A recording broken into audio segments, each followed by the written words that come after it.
Pop answer dot back plus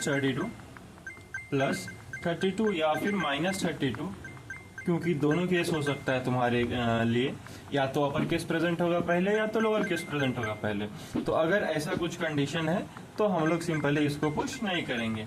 फिर देखो ई आया तो ई को आराम से पुश कर दो, वापस से ई आया आराम से पुश कर दो। अगर सेम है तो कोई दिक्कत नहीं है, लेकिन अगर सेम अल्फाबेट अपर केस और लोअर केस दोनों एक साथ हैं तो हमको उसको उस पेयर को हटाना है। फिर टी आएगा, टी को भी पुश कर देंगे, सी आएगा, सी को भी पुश कर दिया, ओ आया, ओ को भी पुश कर दिया, डी आया, डी को भी पुश कर दिया, ई आया और ई को भी पुश कर दिया, और ये हमारा फाइनल आउटपुट बन। अब दूसरा देखते हैं, दूसरा इनपुट के लिए क्या हमारा आउटपुट आएगा। तो एक आंसर नाम का स्ट्रिंग बना लिया मैंने, ए था इसमें तो ए को मैंने ये लो पुश कर दिया।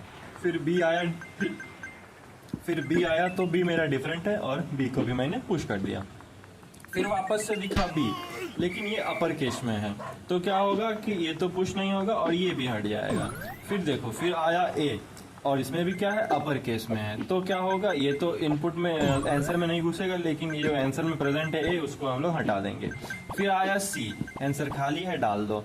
फिर आया अपर केस सी, तो क्या करना है, सिंपली इसको डाल नहीं सकते और इसको हटा दिया, तो हमारा जो आंसर बनेगा वो एक एम्प्टी स्ट्रिंग बन जाएगा। चलो मैं तुमको इसका कोड दिखाता हूँ, उससे तुम्हारा लॉजिक और भी क्लियर हो जाएगा।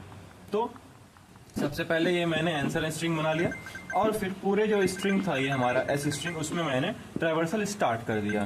ठीक है, उसके बाद देखो, उसके बाद यहाँ क्या कंडीशन लिखा हुआ है कि IT equals to answer dot back plus 32 या फिर IT equals to answer dot back -32।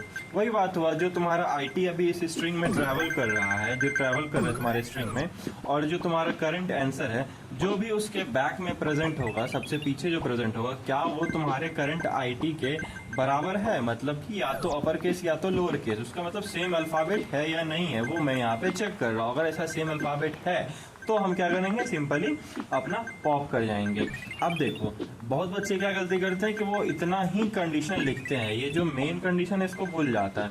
अगर तुम्हारा मान लो एम्प्टी है, आंसर में कुछ भी नहीं है, तो तुम ये जो है ये चेक करने के लिए जाएगा, जो कि एरर तुमको क्रिएट करेगा और तुम्हारा कोड सबमिट नहीं हो पाएगा, एक्सेप्ट नहीं हो पाएगा लीड कोड पे।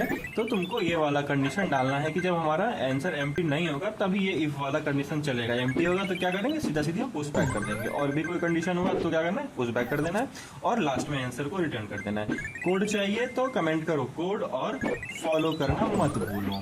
ठीक है, मिलते हैं कल, बाय बाय।